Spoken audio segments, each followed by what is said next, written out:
ನಮಸ್ತೆ friends, we are cooking ಚಾನಲ್ಗೆ ನಿಮಗೆಲ್ರಿಗೂ ಸ್ವಾಗತ. ಚಳಿಗಾಲ ಅಂದಮೇಲೆ ನೆಗಡಿ, ಕೆಮ್ಮು, ಜ್ವರ, ಹಾಗೆ ಗಂಟ್ಲು ನೋವು ಇದೆಲ್ಲ ಸಹಜನೇ. ಹಾಗಂತ ನಾವು ಯಾವಾಗಲೂ ಮಾತ್ರೆ ತಗೊಳಕ್ಕೂ ಆಗಲ್ಲ, ಸುಮ್ಮನೆ ಇರೋಕ್ಕೂ ಆಗಲ್ಲ.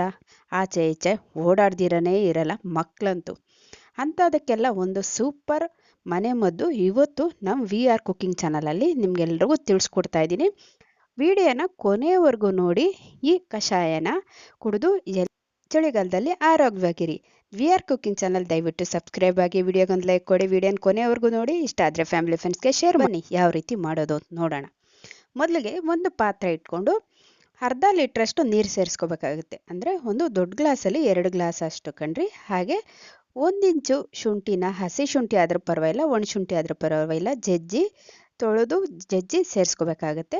ಹಾಗೆ ಜೀರಿಗೆ 2 ಟೀ ಸ್ಪೂನು, ಚಕ್ಕೆ 2 ಇಂಚು, ಹಾಗೆ ಒಂದು 5ರಿಂದ 6 ಲವಂಗ, ಹಾಗೆ 1 ಏಲಕ್ಕಿನ ಸ್ವಲ್ಪ ಜಜ್ಜಿ ಸೇರಿಸ್ಕೊಂಡಿದ್ದೀನಿ ಕಣ್ರಿ. ಫ್ಲೇವರ್ ಚೆನ್ನಾಗೆ ಬಿಡುತ್ತೆ ಅನ್ನೋ ಕಾರಣಕ್ಕೆ.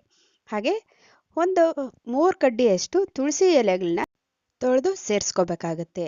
ನಾನು ಹೇಳ್ದಿರ ಹೋಗ್ಲಿ, ನೀವು ತುಳಸಿ ಎಲೆಗಳನ್ನ ತೊಳೆದೇ ಸೇರಿಸ್ಕೊಂತೀರ. ಆದರೂ ಕೂಡ ಈ ವಿಡಿಯೋದಲ್ಲಿ ನಿಮ್ಗೆ ಏನು ತಿಳಿಸ್ತಾ ಇದ್ದೀನಿ ಅಂದರೆ, ನೋಡಿ, ಈ ಥರ ಎಲೆಗಳಲ್ಲಿ ಒಂದು ಮೊಟ್ಟೆಗಳಿಟ್ಟಿರುತ್ತೆ, ಅಥವಾ ನೊಣ ಆಗಿರ್ಬೋದು, ಸೊಳ್ಳೆ ಆಗಿರ್ಬೋದು. ಆ ಕಾರಣಕ್ಕಾಗಿ ಎಲೆ ಬಿಡಿಸಿ ಈ ರೀತಿಯಾಗಿ ಎಲೆಯಾಗಿ 2ರಿಂದ 3 ಸರಿ ತೊಳೆದು ಸೇರಿಸ್ಕೊಳ್ಳಿ ಅಂತ ನಿಮ್ಗೆಲ್ರಿಗೂ ಸಜೆಸ್ಟ್ ಮಾಡ್ತೀನಿ ಕಣ್ರಿ. ನೋಡಿ, 2ರಿಂದ 3 ಕಡ್ಡಿಯಷ್ಟು ತುಳಸಿ ಎಲೆಗಳು, ಅಂದರೆ ಒಂದು ಅರ್ಧ ಹಿಡಿಯಷ್ಟಾದರೆ ಸಾಕಾಗುತ್ತೆ. ಸ್ವಲ್ಪ 1-2 ಕುದಿ ಬಂದಮೇಲೆ ಈ ಟೈಮಲ್ಲಿ ಸೇರಿಸ್ಕೊಂಡು ಚೆನ್ನಾಗಿ 10 ನಿಮಿಷ ಕುದಿಸ್ಕೋಬೇಕಾಗುತ್ತೆ ಕಣ್ರಿ. ಅಂದರೆ 2 ಗ್ಲಾಸ್ ನೀರು ಸೇರಿಸಿರೋದು 1 ಗ್ಲಾಸ್ ಅಷ್ಟು ಆಗಬೇಕು. ಆ ರೀತಿಯಾಗಿ ಚೆನ್ನಾಗಿ ಫ್ಲೇವರ್ ಬಿಡೋ ಥರ ನೋಡಿ, ಕಲರ್ ಕೂಡ ಕಾಣ್ತಾ ಇದೆ ನಿಮಗೆ. ಈ ರೀತಿಯಾಗಿ ಚೆನ್ನಾಗಿ ಕುದಿಸ್ಕೋಬೇಕಾಗತ್ತೆ ಕಣ್ರಿ. ಆವಾಗಲೇ ಅದರ ಬೆನಿಫಿಟ್ ಅನ್ನೋದು ನಮಗೆ ಪೂರ್ತಿಯಾಗಿ ಸಿಗೋದು. ಸುಮ್ಮನೆ ಕುದಿಸ್ಕೊಂಡ್ಬಿಟ್ರೆ ಸಿಗಲ್ಲ ಕಣ್ರಿ. ಈ ರೀತಿಯಾಗಿ ಒಂದು 10ರಿಂದ 15 ನಿಮಿಷ ಕುದಿಸ್ಕೊಂಡ್ರು ಇನ್ನೂ ಒಳ್ಳೆಯದು ಕಣ್ರಿ. ನೋಡಿ, ಕಡಿಮೆ ಆಗಿದೆ, ಫ್ಲೇವರು ಬಿಟ್ಟಿದೆ. ಈ ರೀತಿಯಾಗಿ ಚೆನ್ನಾಗಿ ಕುದಿಸ್ಕೋಬೇಕಾಗುತ್ತೆ ಕಣ್ರಿ. ಈ ರೀತಿಯಾಗಿ ಕುದ್ದಿದ್ದೆಲ್ಲ ಆದಮೇಲೆ 1 ಗ್ಲಾಸ್ ಅಷ್ಟು, ಅಂದರೆ 1/4 ಲೀಟ್ರಷ್ಟು ಹಾಲು ಸೇರಿಸ್ಕೋಬೇಕಾಗತ್ತೆ. ಅಕಸ್ಮಾತಾಗಿ ನಿಮಗೆ ಹಾಲು ಇಷ್ಟ ಇಲ್ಲ ಅನ್ನೋರಾದರೆ ಇದೇ ಕಷಾಯನ ಹಾಗೆ ಸ್ವಲ್ಪ ಅರಿಶಿನ ಪುಡಿ ಸೇರಿಸ್ಕೊಂಡು ಕುದಿಸ್ಕೊಂಡು ಕುಡಿಬೋದು. ಮಕ್ಕಳೆಲ್ಲ ಈ ರೀತಿಯ ಕಷಾಯ ಕುಡಿಯಲ್ಲ. ಆ ಕಾರಣಕ್ಕಾಗಿ ಈ ಹಾಲು ಹಾಕಿ ಕುದಿಸಿ ನಿಮ್ಗೆಲ್ರಿಗೂ ವಿಡಿಯೋ ಮಾಡಿ ತೋರಿಸ್ತಾ ಇದ್ದೀನಿ. ಇಷ್ಟ ಇಲ್ಲ ಅಂದರೆ ಸ್ಕಿಪ್ ಮಾಡ್ಬೋದು. ಹಾಲು ಹಾಕಿದ ತಕ್ಷಣ ಮತ್ತೆ ಚೆನ್ನಾಗಿ ಒಂದು 5 ನಿಮಿಷ ಕುದಿಸ್ಕೋಬೇಕಾಗುತ್ತೆ ಕಣ್ರಿ. ಅದು ಫ್ಲೇವರ್ ಎಲ್ಲ ಇಳಿಬೇಕಲ್ವ, ಆ ಕಾರಣಕ್ಕಾಗಿ. ಇಷ್ಟು ಮಾತ್ರ ಚೆನ್ನಾಗಿ ಮರಳಿದಾದ್ಮೇಲೆ, ಅಂದರೆ ಕುದ್ದಿದ್ದಾದ್ಮೇಲೆ ನಿಮಗೆ ರುಚಿಗೆ ತಕ್ಕಷ್ಟು ಸಕ್ಕರೆ ಅಥವಾ ಬೆಲ್ಲ ಸೇರಿಸ್ಕೊಬೋದು.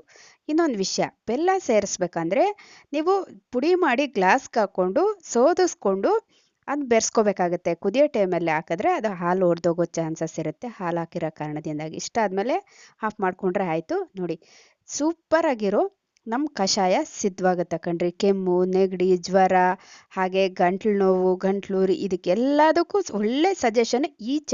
ಈ ಚಳಿಗಾಲದಲ್ಲಿ ಮಕ್ಕಳು, ದೊಡ್ಡವರು, ವಯಸ್ಸಾದವರು ಎಲ್ಲರೂ ಕುಡಿಬೋದು ಕಣ್ರಿ. ಹಾಗೆ ಇನ್ನಷ್ಟು ಈಸಿ ರೆಸಿಪಿಯನ್ನು ನಿಮ್ಮೊಂದಿಗೆ ಇರ್ತೀನಿ. ಅಲ್ಲಿವರೆಗೂ ವೀಕ್ಷಿಸಿದವರೆಲ್ಲರಿಗೂ ಧನ್ಯವಾದಗಳು. Thank you for watching.